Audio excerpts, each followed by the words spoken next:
Hello everyone. सो आपने already thumbnail में देख ही लिया होगा कि आज हम एक एक्सपेरिमेंट कंडक्ट करने वाले हैं। ये क्लास 10th आईसीएसई फिजिक्स का एक एक्सपेरिमेंट है। इस एक्सपेरिमेंट के अंदर बेसिकली हम ये देखेंगे कि जब एक रे ऑफ लाइट किसी ग्लास स्लैब से पास करती है तो ऑफ कोर्स वो अपने पाथ से डेविएट होती है। तो जो परपेंडिकुलर डिस्टेंस होता है बिटवीन द एमर्जेंट रे and the initial direction of the incident ray, उसको लेटरल डिस्प्लेसमेंट कहा जाता है। तो उस लेटरल डिस्प्लेसमेंट को कैसे कैलकुलेट करते हैं थ्रू दिस एक्सपेरिमेंट, वो आज हम करने वाले हैं। देखिए, आप अच्छी तरह जानते हो रिफ्रैक्शन होता क्या है। ये एक ऐसा फिनोमिनन है जिससे जब एक रे ऑफ लाइट आपकी ट्रेवल करती है एक मीडियम से दूसरे मीडियम के अंदर तो वो अपने पाथ से डेविएट कर जाती है। आप अच्छी तरह जानते हो कि लाइट तो वैसे स्ट्रेट पाथ पे ट्रेवल करती है, लेकिन जब उसका मीडियम चेंज होता है तो उसके स्पीड में चेंज आता है, और उसके स्पीड में चेंज आने की वजह से वो अपने पाथ से डेविएट कर जाता है। एंड इसी फिनोमिनन को रिफ्रैक्शन का नाम दिया गया। तो ग्लास स्लैब के अंदर क्या होता है कि जब एक रे ऑफ लाइट आपकी एंटर करती है, पहले मैं आपको ग्लास स्लैब भी दिखा देता हूं। तो ये वो ग्लास स्लैब है जिसका इस्तेमाल करके हम एक एक्सपेरिमेंट कंडक्ट करेंगे। देखिए, आप भी जानते हो यहाँ पे दो सर्फेसिस है। जब एक रे ऑफ लाइट आपकी एक सरफेस से एंटर करेगी तो चेंज इन मीडियम होने की वजह से वो अपने पाथ से डेविएट होगा।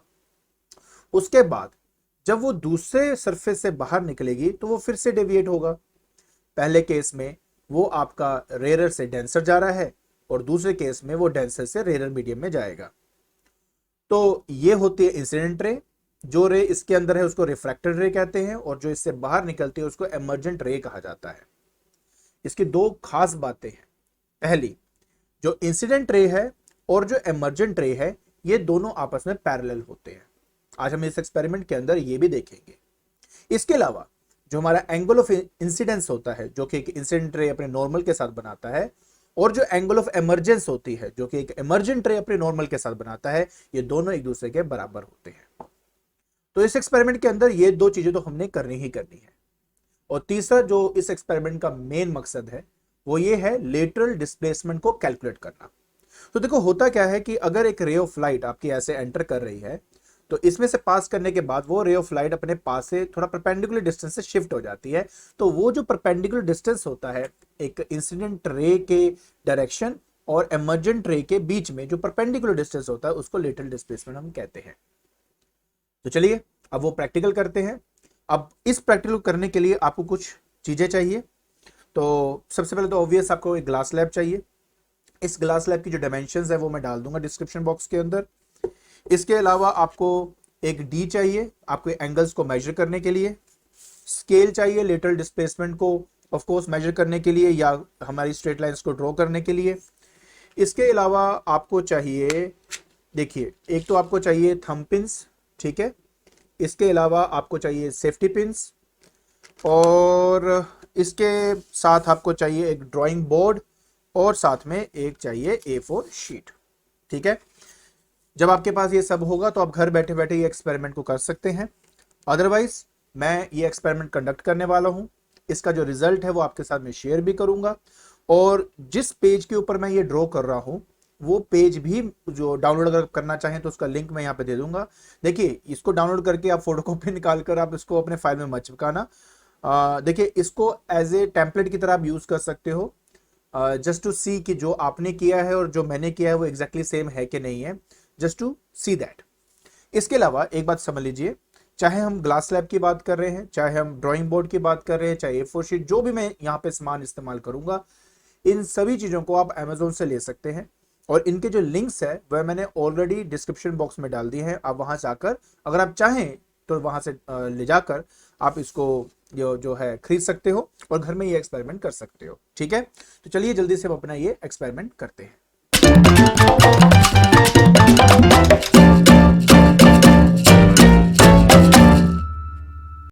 तो देखिए बेटा, ये एक्सपेरिमेंट करना बहुत ही आसान है। स्टेप नंबर 1 में आप A4 शीट के ऊपर अपने ग्लास स्लैब को रख के इसको अच्छे से ट्रेस कर लेंगे, ठीक है। याद रखें कि इसको अच्छे से ट्रेस करना है। हो सकता है कि जो आपका ग्लास स्लैब हो कहीं से टूटा हो, और कहीं से टूटा भी होगा तो कोई इश्यू नहीं है, आपने उसको वैसे का वैसा ही इसको अच्छे से ट्रेस कर लेना है, ठीक है। तो उस टूटे हुए हिस्से को जोड़ने की जरूरत नहीं है। फिर आप इस ग्लास स्लैब को उठाएंगे। अब आपने क्या करना है, ये जो आपको ऊपर वाली लाइन यहाँ पे दिख रही है ना, इस लाइन का लगभग आपने एक मिड पॉइंट कंसिडर कर लेना है और उस मिड पॉइंट से लेफ्ट पे जाकर आप एक पॉइंट को ड्रॉ करेंगे। ठीक है, प्लॉट कर लिया आपने। तो नेक्स्ट स्टेप के अंदर आप क्या करोगे, इसको अपना देखिए, ध्यान से देखना मैंने प्रोटेक्टर को कैसे यहां पे रखा हुआ है। यहां पर देखिए जो सेंटर है मेरे डी का, वो मैंने उस पॉइंट के साथ कोइंसाइड किया हुआ है, और जो मेरे डी की यहाँ पे लाइन आप देख रहे हो, ये लाइन और जो नीचे ग्लास प्रिज्म मैंने रखा था, जो ग्लास स्लैब मैंने रखा था, उसकी लाइन के साथ मैंने कोइंसाइड यहाँ पे किया हुआ है। और अब मैं यहाँ पर एक नॉर्मल को ड्रॉ करूंगा। सो नॉर्मल को ड्रॉ करने के लिए हम क्या करेंगे, 90 के ऊपर एक पॉइंट को लगाएंगे और उसके बाद हम इन दो पॉइंट्स को आपस में ज्वाइन कर देंगे। याद ये रखना है कि जब आप इस लाइन को ड्रॉ करें तो डॉटेड लाइन आपकी होनी चाहिए, क्योंकि ये एक इमेजिनरी लाइन है, तो इसलिए डॉटेड लाइन से ही आप उसको रिप्रेजेंट करते हो। ठीक है, नेक्स्ट स्टेप के अंदर अब यहां पर हम एक इंसिडेंट रे को बनाएंगे with an angle of incidence of 30 degree. अब एक बात समझिए प्लीज, देखिए यहां पर ऑलरेडी ये एक 90 डिग्री को रिप्रेजेंट करता है, और अगर आप एक 30 डिग्री का एक एंगल ऑफ इंसिडेंस वाला इंसिडेंट रे बनाना चाहते हो तो आपको इसके लेफ्ट में 30 डिग्री जाना होगा। मतलब यहां से यहां तक ये 10 डिग्री हुआ, देन 20 डिग्री एंड देन आ गया 30 डिग्री। तो मतलब सिंपल इतना है कि किस पर्टिकुलर पॉइंट या किस पर्टिकुलर एंगल के ऊपर आप पॉइंट लगाएंगे वो इस बात पे डिपेंड करता है कि आपको कौन सा एंगल चाहिए। सपोज अगर आपको 30 डिग्री का एंगल ऑफ इंसिडेंस चाहिए तो उस एंगल को 90 से माइनस कर दीजिए, जो भी वैल्यू आएगी वहां पर आप उसको डॉट कर देंगे। तो जैसे अब मैं 90 माइनस 30 करूंगा तो वे 60 डिग्री आएगा, तो मैं 60 के सामने यहाँ पे एक डॉट लगा दूंगा। अगर मान लीजिए मुझे 45 बनाना होता तो 90 माइनस 45 अगेन गिव मी 45, तो मैं यहाँ पे 45 पे मार्क करता। अगर मुझे 40 डिग्री का बनाना होता तो 40 मैं यहाँ से माइनस कर दूं तो मेरे पास 50 आ जाएगा, तो यहाँ पर मैं 50 पे एक डॉट लगा देता। तो बहुत सिंपल चीज है, याद रखना डी का इस्तेमाल करना भी आपको अच्छे से आना चाहिए। ठीक है, देखिए अब तो मैंने यहां पे क्या किया, क्योंकि मुझे 30 डिग्री एंगल ऑफ इंसिडेंस चाहिए था, तो मैंने 60 वाले पॉइंट पर, मतलब 60 वाले एंगल पर एक पॉइंट को लगा दिया। ठीक है, ओके। सो नेक्स्ट स्टेप क्या है, नेक्स्ट स्टेप है इन दोनों को ज्वाइन करना। कौन से दोनों, एक ये वाला पॉइंट और ये आपका इंसिडेंट पॉइंट को। तो जैसे इनको आप आपस में ज्वाइन करेंगे तो आपको मिल जाती है एक इंसिडेंट रे। तो अब ये आपकी एक इंसिडेंट रे बन चुकी है। अब ये जो एंगल है मैंने ऑलरेडी बता दिया आपको 30 डिग्री का एंगल है, क्योंकि ये एक रे ऑफ लाइट है। तो रे ऑफ लाइट को दिखाने के लिए ये जो इंसिडेंट रे है इस पे एरो लगानी बहुत इंपॉर्टेंट है, तो ध्यान से इस पे एरो जरूर लगा देना। ठीक है, तो ये सिंपल स्टेप था। अब नेक्स्ट स्टेप के अंदर हम क्या करेंगे, दो थंब पिन्स लेंगे और उन थंब पिन्स को हम इंसिडेंट रे के ऊपर लगाएंगे with the help of this wooden block. And लगभग आपने जो याद रखना है वो ये है कि इन दो पिन्स के बीच का जो डिस्टेंस है वो लगभग 2 सेंटीमीटर या उससे ज्यादा होना चाहिए। ठीक है, तो इन दोनों के बीच का जो डिस्टेंस है वो लगभग 2 सेंटीमीटर या 2 सेंटीमीटर से ज्यादा हो, और आप उसको इसकी हेल्प से अच्छे से प्रेस करके यहाँ पे लगा सकते हो। ठीक है, थोड़ा सा मैंने इसको एडजस्ट किया है। ठीक है, ओके। सो अब सबसे इंपॉर्टेंट यहाँ पे क्या है, इसकी प्लेसमेंट। अब प्लेसमेंट कैसे होनी चाहिए थोड़ा ध्यान से देखना। अगर आप ध्यान से देख सकते हो तो देखिए एक पिन मैंने यहां लगाया हुआ है, एक पिन मैंने यहां लगाया हुआ है। तो जब आप अपनी एक आंख बंद करके इस लाइन के अलोंग देखोगे तो आपका ये जो पिन है ये इस वाले पिन के पीछे छुप जाना चाहिए। मैं क्या बोलने की कोशिश कर रहा हूं, थोड़ा ध्यान से देखना। अगर आप अपनी एक आंख को बंद करेंगे, ठीक है, तो आप देखिए कुछ इस तरह से देख पाएंगे। ये देखिए प्रॉपर, ये देख सकते हो कि जो पीछे वाला पिन है वो अपने अगले वाले पिन के बिल्कुल पीछे चला गया है। ठीक है, ये अलग से कुछ नहीं दे रहा। तो कभी कभार क्या होता है कि ना ये जो पिन है कभी लेफ्ट होता है, कभी ये राइट होता है ना, तो ऐसे नहीं होना चाहिए, प्रॉपर स्ट्रेट होने चाहिए, एक दूसरे के पीछे लाई करने चाहिए। अब आप क्या करेंगे, ग्लास स्लैब को दोबारा अपने जो ट्रेस पोजीशन है वहां पे उसको दोबारा वहीं पे रख दोगे जहां पे इसको ट्रेस किया गया था। अब मुझे ये दो पिंस का इस्तेमाल कर रहा है, और इन दो पिंस को एक्चुअली में हम ये जो ये वाली साइड होती है ना, यहां पर हम इसको पिन करेंगे। अब कैसे उसको पिन किया जाएगा उसको ध्यान से देखना, क्योंकि अगर आपको ये अच्छे से आ गया तो समझ लीजिए आपको एक्सपेरिमेंट भी अच्छे से आ जाएगा। तो देखिए अब ये जो स्टेप है ये बहुत ही क्रूशियल और बहुत ही इंपॉर्टेंट स्टेप है आपका। इस स्टेप के अंदर हमने दो पिंस जो हैं वो लगाने हैं to the other side of the glass slab, और उन दो पिंस की वजह से आपको आपका इमर्जेंट रे मिलेगा। अब ध्यान ये क्या रखना है इसको बनाते हुए, ये देखिए सबसे पहले देखिए आपके पास ग्लास स्लैब तो ऑलरेडी है ही है। तो ग्लास स्लैब में आप पहली बात तो देखो, जब ये दो पिंस आपने लगाने हैं तो ग्लास स्लैब के थ्रू देखना है, इसके ऊपर से नहीं देखना, पहले तो ये समझिए। जब आप इसके थ्रू देखेंगे ना तो उसके उस साइड पे आपको दो पिंस दिखाई देंगी। तो सबसे पहले आप एक आंख को बंद करेंगे और अपनी दूसरी आंख से इसको इस तरीके से अलाइन करोगे अपने आप को कि वो जो दो पिंस है ना, उनकी जो आपको इमेज इसके थ्रू दिखाई दे रही होगी, वो दोनों इमेज एक दूसरे के पीछे छुप जाए। मतलब सबसे आपको इंस्टेड ऑफ टू एक ही आपको इमेज दिखनी चाहिए। तो जब आप साइड से देखेंगे तो दो दिखेंगे, अगर आप अपने अलाइनमेंट थोड़ी सेट करोगे तो वो एक हो जाएंगे, दोनों मिलकर एक बन जाएंगे। ठीक है, मतलब इनिशियली कुछ ऐसा टेढ़ा दिखेगा, जैसे अलाइनमेंट को चेंज करोगे तो ये आपका एक दूसरे के पीछे आ जाएंगे। तो ये आपने यहाँ पे करना है। फिर जब वो दोनों एक दूसरे के पीछे आ जाएंगे तो अपनी अलाइनमेंट को बिल्कुल चेंज नहीं करना, और वो दो पिन जो थे ना उसके सामने आपने एक के बाद एक लगा देने हैं। वो दो पिंस जब आप एक दूसरे के ऊपर लगाएंगे तो आपको पता क्या नजर आएगा? आपको ये नजर, आपको सिर्फ सबसे आगे वाली एक पिन नजर आएगी, उसके पीछे वाली और इसके अंदर जो दो इमेज दिख रही थी वो भी आपको दिखाई नहीं देगी। मतलब ये चारों के चारों एक ही के पीछे अलाइंड हो जाएंगे, और यही हमें इस एक्सपेरिमेंट के अंदर करना है। अगर नहीं क्लियर हुआ तो अब आपको वो अच्छे से क्लियर हो जाएगा। चलिए देखिए कैसा दिखना चाहिए। सो देखिए, मैंने ऑलरेडी आप लोगों के लिए दो पिंस लगा के रख दिए हैं। एक बार आपको मैं अच्छे से समझा दूं बेटा कि क्या करना है और कहां पे इसको देखना था। ठीक है, थोड़ा ध्यान से देखना बेटा। मैं कह रहा था आपको ये वाली बात, अगर आप देखो, आपने ग्लास स्लैब के इस वाले एंड से उसको अच्छे से ऑब्जर्व करना है, और आप देख सकते हो यहाँ पे आपको दो इमेजेस उस दो पिंस की दिखाई देगा। एक्चुअली में ये दोनों पिंस यहाँ पर हैं, बट ग्लास स्लैब के अंदर आपको वो दो पिंस यहाँ से आती हुई या यहाँ पर आपको दिखाई देंगी। आपने इन्हीं दो का रेफरेंस लेके आगे ये दो पॉइंट्स जो हैं अपने लगाने हैं। मैं थोड़ा सा आपका लिए एंगल चेंज करता हूं तो उससे आपको और अच्छी से क्लैरिटी हो जाएगी। देखिए, मैं इसकी बात कर रहा था बेटा।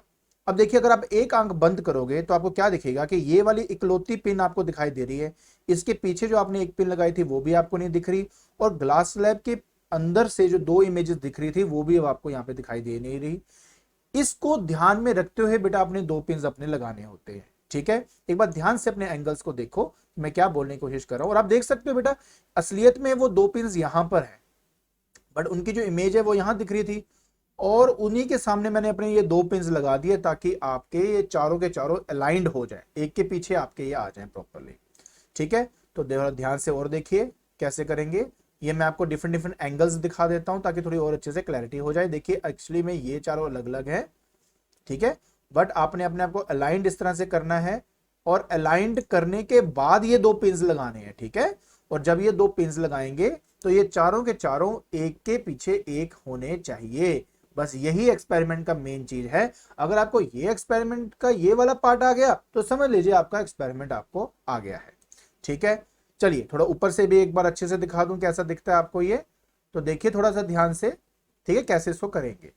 अब आपने क्या करना है, इन पिंस को निकालकर यहां पर सर्कल लगा देना है। देखिए जैसे यहां पे लगा रहा हूं, इसको निकाला, ठीक है, थोड़ा सा टाइट है लेकिन निकल जाएगा। उसके बाद यहां पर आप क्या करेंगे, एक सर्कल लगा देंगे। ग्लास स्लैब को हटा दीजिए। हटाने के बाद अब देखिए, अब आपके पास वहां पर ये जो दो पॉइंट्स आपको दिखाई दे रहे हैं, इन दो पॉइंट्स को आपस में स्केल की हेल्प से आप ज्वाइन कर लेना। देखिए आपने इसको ज्वाइन कर लिया। अब ये जो रे आपकी बनी है ना, ये आपकी एक्चुअली में एक इमर्जेंट रे है, ये है आपकी इमर्जेंट रे। नेक्स्ट स्टेप के अंदर फिर आप क्या करेंगे, अपने डी का इस्तेमाल करके एंगल ऑफ इमर्जेंस को फाइंड करेंगे। देखिए हमेशा जो है ना, प्रोटेक्टर को सही तरीके से रखना बहुत ही ज्यादा इंपॉर्टेंट होता है। देखिए आपका जो सेंटर है वो उस पॉइंट, जो पॉइंट मेरे ग्लास स्लैब के आउटलाइन से जाके टकराया था, उस पॉइंट पर ही मैंने नॉर्मल बनाना है। तो मैंने यहाँ पे उसके साथ कोइंसाइड कर लिया, और देखिए प्रोटेक्टर की जो लाइन है और जो हमारे ग्लास स्लैब की जो मैंने ट्रेस करी थी उसके लाइन के साथ उसको कोइंसाइड करना है, और कोइंसाइड करने के बाद जाकर अब अपने 90 पर डॉट लगाएंगे और नॉर्मल को क्रिएट करेंगे। तो चलिए जल्दी से हम वो वाला पार्ट भी कर लेते हैं। सो देखिए, अगर आप थोड़ा ध्यान से देखेंगे तो आपको समझ में आएगा कि आपकी जो इमर्जेंट रे आप देख रहे हो बेटा 60 डिग्री से होके जा रहा है, तो 90 माइनस 60 कितना एंगल हुआ, 30 डिग्री। और अगर आपको याद हो, एंगल ऑफ इंसिडेंस भी हमारा 30 डिग्री था। तो पहली चीज तो बहुत अच्छे से प्रूव हो चुकी है यहाँ पे। सो देखिए, यहाँ पे मैंने 90 पे इसको बनाया, ये 60 डिग्री है। अब मैंने क्या किया, इन दोनों पॉइंट्स को आपस में यहाँ पर ज्वाइन कर दिया। देखिए ध्यान से, अब जैसे उसको आप आपस में ज्वाइन करेंगे तो आपका नॉर्मल क्रिएट होगा। याद रखें, नॉर्मल को जब भी बनाना है डॉटेड लाइन से ही आप इसको बनाएंगे। तो ये जो एंगल आपका आया है, ये आया आपका 30 डिग्री। ठीक है जी। अब देखिए, इसके बाद हम क्या करेंगे, थोड़ा ध्यान से देखना। अब हम नेक्स्ट स्टेप के अंदर क्या करने वाले हैं, ये जो आपका पॉइंट है और ये दूसरा पॉइंट जो आपको यहां दिख रहा है, हम क्या करेंगे, इन दोनों पॉइंट्स को आपस में ज्वाइन कर देंगे। इससे मिलेगा आपको आपकी रिफ्रैक्टेड रे। ठीक है, क्या मिल गया, रिफ्रैक्टेड रे है ये आपकी। अब आगे देखिए, नेक्स्ट स्टेप के अंदर हम क्या करने वाले हैं कि इसका जो एंगल ऑफ रिफ्रैक्शन है उसको फाइंड आउट करेंगे। फिर से प्रॉपर वे में देखना पड़ेगा, पॉइंट कोइंसाइड होने चाहिए और ये एंगल फाइंड होना चाहिए प्रॉपरली। अगर आपने सब कुछ प्रॉपरली किया है तो ये एंगल 30 डिग्री भी आएगा और ये एंगल जो आप यहां देख रहे हो ये आपको 20 डिग्री मिला। कैसे, 90 में से 70 को माइनस कर दिया तो जो एंगल है वो मिल जाएगा, दैट इज इस केस में आ गया 20 डिग्री। कई बच्चे 70 डिग्री ही लिख देते हैं और बस वहीं पे सारा एक्सपेरिमेंट गलत हो जाता है। तो ये बात ध्यान रखना कि ये आपका 20 डिग्री है। क्लियर। और जब आप यहां से भी इसको चेक करेंगे तो ये एंगल फिर से आपके पास 20 डिग्री ही आएगा। मतलब देखिए, अगर आपने सारा एक्सपेरिमेंट बहुत बढ़िया तरीके से किया है तो कोई प्रॉब्लम नहीं आएगी और आप आसानी से इन एंगल्स को और आप प्रॉपर तरीके से फाइंड आउट कर सकते हैं। ठीक है, मेन क्रूशियल स्टेप मैं बता चुका हूं। नेक्स्ट स्टेप के अंदर अब क्या करेंगे, इन पिंस को भी हम निकाल देते हैं। देखिए, निकाल दिया और यहाँ पे हमने सर्कल लगा देना है। ठीक है, ये मैंने सर्कल लगा दिया। सिमिलरली इसको भी निकाला और यहाँ पर मैंने इसको एक सर्कल लगा दिया। ठीक है, चलिए, तो अब हमने नेक्स्ट क्या करना था। आप देख सकते हो बेटा कि यहां पर ऑलरेडी मेरे पास रिफ्रैक्टेड, एमर्जेंट और इंसिडेंट रे बना हुआ है, बट क्योंकि ये एक रे ऑफ लाइट है तो एरो लगाना बहुत इंपॉर्टेंट है, इसलिए हमने रिफ्रैक्टेड रे के ऊपर एरो लगा दिया। सिमिलरली जो एमर्जेंट रे है इस पर भी हम क्या करेंगे, एक एरो को लगा देंगे। डन। अब बात रह जाती है बेटा कि लेटरल डिस्प्लेसमेंट कैलकुलेट करना है, कैसे करेंगे। तो इंसिडेंट रे जो है उसके अलोंग अपने स्केल को प्रॉपरली रखते हुए डॉटेड लाइन आगे की तरफ खींच देंगे। ये एक्चुअली रिप्रेजेंट कर रहा है डायरेक्शन ऑफ इंसिडेंट रे को। तो देखिए, मैंने ड्रॉ कर दिया। नेक्स्ट स्टेप है, आपने इन दोनों के बीच में, जैसे ये आपकी इमर्जेंट रे है ना, इस इमर्जेंट रे में, अच्छा मेरी बात पता क्या है बेटा, ध्यान से समझने की कोशिश करें। इमर्जेंट रे के लाइन का रेफरेंस लेना है प्रोटेक्टर के लाइन को कोइंसाइड करने में, और ये जो सेंटर पॉइंट है ये दोनों आपस में मैच होने चाहिए। ठीक है, तो इसको ध्यान में रखते हुए आपने 90 ड्रॉ करना है। वाई 90? बिकॉज हमें एक परपेंडिकुलर ड्रॉ करना है और परपेंडिकुलर डिस्टेंस होता है ना, इसलिए परपेंडिकुलर ड्रॉ करना बहुत इंपॉर्टेंट है। यहाँ पे देखिए क्या करेंगे, तो हमने क्या किया, यहाँ पर एक 90 पे मार्क कर दिया। 90 मार्क करने के बाद इनको बस मैंने प्रॉपरली सारा ज्वाइन करने की जरूरत नहीं है, बट इस वाले पॉइंट को और इस वाले को रेफरेंस मानते हुए इनके बीच में एक मैं परपेंडिकुलर ड्रॉ कर दूंगा। ठीक है ना, तो ये सारा का सारा आपका परपेंडिकुलर डिस्टेंस है जो आप यहाँ पे देख रहे हो। ओके, सो मुझे इन दोनों के बीच का डिस्टेंस कैलकुलेट करना था, तो उतना सा मैंने डार्क कर दिया। देखिए, ये मैंने अच्छे से डार्क कर दिया। ठीक है, हाँ, थोड़ा सा मैंने, ये देखो ये 90 डिग्री है एग्जैक्टली। अब नेक्स्ट स्टेप के अंदर क्या किया, इसको हल्का सा थोड़ा एक्सटेंड कर दूंगी, प्रॉपरली था नहीं, ये है प्रॉपर डिस्टेंस जो दोनों के बीच का है। तो बस अब कुछ नहीं करना, आपके पास स्केल होना चाहिए और स्केल की हेल्प से हम आसानी से ये जो डिस्टेंस है आराम से मेजर कर सकते हैं। तो जब आप इसको मेजर करेंगे तो ध्यान से अगर आप देखेंगे तो ये जो वैल्यू है ये आपकी 1 सेंटीमीटर आपको मिल जाएगी। तो ये जो आप है एग्जैक्टली क्या आता है आपका 1 सेंटीमीटर आपको मिल जाता है। तो अब क्या करेंगे, यहां पर अपना 1 सेंटीमीटर लिख देंगे। ठीक है ना, और ये जो 1 सेंटीमीटर आया है यही है आपका यहाँ पर लेटरल डिस्प्लेसमेंट। ओवरऑल अगर आप इसको देखेंगे तो कुछ आपको इस तरह से दिखाई देगा। और ये जो शीट आपको यहाँ पे मिली है ना, इस शीट को आपने अपने फाइल के अंदर अच्छे से स्टिक कर देना है। ठीक है, तो आई होप आपको ये अच्छी तरह समझ में आ गया होगा। सो फाइनली आपने इस एक्सपेरिमेंट के अंदर ये देख लिया है कैसे आप अपना लेटरल डिस्प्लेसमेंट कैलकुलेट कर सकते हो। और शायद आपने देखा होगा कि आपका angle of incidence angle of emergence के बराबर होता है। इसके अलावा जो हमारा लेटरल डिस्प्लेसमेंट है वो यहाँ पे 1 सेंटीमीटर हमें मिल चुका है। अब ये मन में आता है कि सर हमने एक्सपेरिमेंट में करना क्या है, मतलब फाइल में क्या करना है। देखिए, फाइल के अंदर आपको जो ऑब्जर्वेशन शीट होती है वो आपने प्रॉपरली उसमें लिखनी है। ऑब्जर्वेशन शीट में क्या क्या है, देखिए मैं ऑब्जर्वेशन शीट भी आपका अपलोड करूंगा, आप डिस्क्रिप्शन बॉक्स में जाकर उसको डाउनलोड कर सकते हो। अब ऑब्जर्वेशन शीट के अंदर आपको एम ऑफ द एक्सपेरिमेंट लिखना पड़ता है, वो आपने लिखना है। अपैरेटस क्या है वो लिखना है। इसके अलावा जो थ्योरी है वो लिखनी है। जो भी डायग्राम है, जो भी कैलकुलेशन है, जो भी रिजल्ट है आपका, वो सारा का सारा जो है वो आपके left hand side of a practical जो आपकी फाइल है उसमें लिखा होना चाहिए। मतलब जो व्हाइट शीट होती है ना, देखो आपको दो जगह होती है, एक लाइंड वाली होती है, एक व्हाइट आपकी जो होती है ब्लैंक शीट होती है, बिल्कुल आपकी ना white blank sheet, without line sheet जिसको कहते हैं। तो वहां पे आपका एम ऑफ द एक्सपेरिमेंट होना चाहिए, ठीक है। अपरेटस लिखना चाहें दैट इज योर चॉइस। इसके अलावा जो आपकी ये जो आपने A4 शीट बनाई है, उस A4 शीट को आप अपने उस फाइल के अंदर स्टिक कर देंगे। देखिए वैसे तो आपके एक्सपेरिमेंट में लिखा हुआ है कि आप एटलीस्ट 2 या 3 डिफरेंट एंगल ऑफ इंसिडेंस में लेटरल डिस्प्लेसमेंट फाइंड करके उसमें स्टिक कर दे। अब ये डिपेंड करता है आपके स्कूल के अंदर कि वो एक ही के साथ करते हैं या 2 करवाते हैं या 3 करवाते हैं, बट इन सभी को करने का जो तरीका है वो मैंने आपको ऑलरेडी बता दिया है। अब मैं आपको बताता हूं बेटा कि एज ए रिजल्ट आपने क्या करना है, ठीक है। रिजल्ट को कैसे बॉक्स में बनाकर आपने लिखना है, तो चलिए अब जल्दी से वो देख लेते हैं। सो देखिए, आपने ये जो चीज है ऑलरेडी मैंने ऑब्जर्वेशन शीट में डाला हुआ है। आपका काम सिर्फ इतना है कि इसको अपने लेफ्ट हैंड साइड वाला जो आपका हिस्सा होगा बेटा प्रैक्टिकल फाइल का, वहां पे आप एक टेबल को ड्रॉ करेंगे। वहां पे आप क्या लिखा होगा, एंगल ऑफ इंसिडेंस जो आई से रिप्रेजेंट होता है, एंगल ऑफ रिफ्रैक्शन जो कि आर से रिप्रेजेंट होता है, एंगल ऑफ इमर्जेंस जो है वो आपका ई से रिप्रेजेंट होगा, एंड लेटरल डिस्प्लेसमेंट डी से। तो देखिए आपको ऑलरेडी पता है कि जब हमने, देखिए एक बार मैं आपको फिर से एक बार अच्छे से समझा दूं, प्लीज इस बात को समझना, ठीक है। कि जब एक रे ऑफ लाइट आपके यहाँ पे एंटर हुई थी तो ये जो एंगल था ये आपका 30 डिग्री था, इसलिए यहाँ पे मैंने 30 डिग्री डाल दिया है। उसके बाद जब लाइट आपकी रिफ्रैक्ट हुई थी तो ये वाला जो एंगल था ये आपका 20 डिग्री था, तो देखिए यहाँ 20 डिग्री डाल दिया मैंने। और उसके बाद जब एक रे ऑफ लाइट अपने पाथ से एमर्ज हुई थी, मतलब बाहर निकली थी, तो ये एंगल आपका 30 डिग्री था, तो वो मैंने यहाँ पे बना दिया है, लिख दिया है, ठीक है। उसके बाद जब आपने इसको यहाँ से एक्सटेंड किया था, ये जो परपेंडिकुलर डिस्टेंस था ये आपका 1 सेंटीमीटर आया था, तो देखिए यहाँ पे मैंने 1 सेंटीमीटर लिख दिया है। बस आपने इसको लिखना है, जो आपने शीट आपने ड्रॉ करी है उसके साथ स्टिक कर दीजिए, और आपका एक्सपेरिमेंट का जो लिखने वाला पार्ट है वो भी खत्म हो जाएगा। तो ऑब्जर्वेशन शीट जो है और इसका जो जो मैंने अभी ड्रॉ किया है, इसको मैं आपके जो डिस्क्रिप्शन बॉक्स में वहां जाके आप उसको डाउनलोड कर सकते हो, ठीक है। तो एज ए हेल्प आपको मिल जाएगी कैसे आपने इसको करना है। सो फाइनली हमारा एक्सपेरिमेंट खत्म हो गया है, और आई होप आपको अच्छे से समझ आ गया होगा कि किस तरह से एक्सपेरिमेंट को परफॉर्म करना था। और हाँ, एक बात अच्छे से जान लीजिए, अगर आपने एक्सपेरिमेंट को घर में करना है तो जितनी भी चीजें मैंने आपको यहाँ पे यूज करी हैं वो सारी के सारे जो लिंक्स है मैंने डिस्क्रिप्शन में डाल दिया, आप चाहे तो उसको बाय कर सकते हैं। इसके अलावा मैंने आप लोगों के लिए ऑब्जर्वेशन शीट जो है वो अपलोड कर दी हुई है, जो मैंने अभी बनाया है उसको भी मैंने अपलोड वहां पे कर दिया है, आप जाके उसको डाउनलोड कर सकते हो। और अगर आपको ये वीडियो पसंद आई है तो please like it, share it and subscribe it. आज के लिए बस इतना ही, थैंक यू सो मच।